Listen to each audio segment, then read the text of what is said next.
అడ్వాన్స్గా ఇంకా ఏమైనా లేటెస్ట్ టెక్నాలజీతో ఈ గురకను నివారించడానికి ఆప్షన్స్ ఉన్నాయా మరి? గురకను నివారించడానికి ఈ కొత్త కొత్త టెక్నాలజీస్ వస్తున్నాయండి ఈ మధ్య. అంటే లైక్ చాలా రోజుల నుంచి వాడుకలోనే ఉన్నది. అంటే non invasive techniques like nasal strips అంటారు. నేజల్ స్ట్రిప్స్ పెట్టడం వల్ల ఈ నేజల్ వాల్వ్ అనేది కొంతవరకు డైలేట్ అవుతుంది. అంటే కొంత దాన్ని ఎక్స్పాండ్ అవ్వడం వల్ల గాలి బాగా ఫ్రీ తీసుకోవడానికి కొంతవరకు హెల్ప్ చేస్తుంది. అది కూడా టెంపరీ అండి. కంప్లీట్ రిలీఫ్ అనేది గ్యారంటీగా చెప్పలేం. అలాగే oral appliances like maxillo mandibular ఇది ఓరల్ అప్లయన్సెస్ యూస్ చేస్తాం. అలాగే టంగ్ని పట్టి ఉంచడానికి అప్లయన్సెస్ ఉంటాయి. సో ఇవన్నీ అప్లయన్సెస్ నాన్ ఇన్వేజివ్, రాత్రుల్లో పడుకున్నప్పుడు పెట్టుకుంటారు. అలా పెట్టుకుంటే ఈ ప్రధానంగా దీని ముక్కు నోటి వెనక భాగంలో ఎయిర్వేని వైడెన్ చేయడానికి అన్నమాట.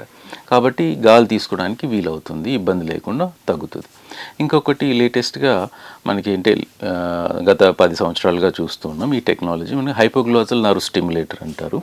దీనివల్ల ఏమవుతుందంటే ఒక చిన్న, అది కూడా చిన్న ఇన్వేజివ్ ప్రొసీజర్, ఒక చిన్న వైర్ కనెక్షన్ ఉంటుంది అనమాట. హైపోగ్లాసల్ నర్వ్ అంటే ఇది టంగ్కి సంబంధించి ఉంటుంది.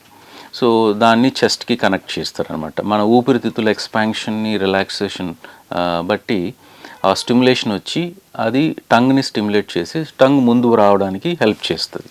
దానివల్ల టంగ్ వెనక భాగంలో మనకి ఎయిర్వే ఓపెన్ అవుతుంది గాలి తీసుకోవడానికి. ఇది కూడా కొన్ని రెస్ట్రిక్షన్స్ ఉంటాయండి. ఎక్కువ బిఎంఐ ఉన్న వాళ్ళు, అలాగే ఎక్కువ టంగ్ బ్యాక్ సైడ్ వెళ్ళిపోయే వాళ్ళలో ఇది కష్టం.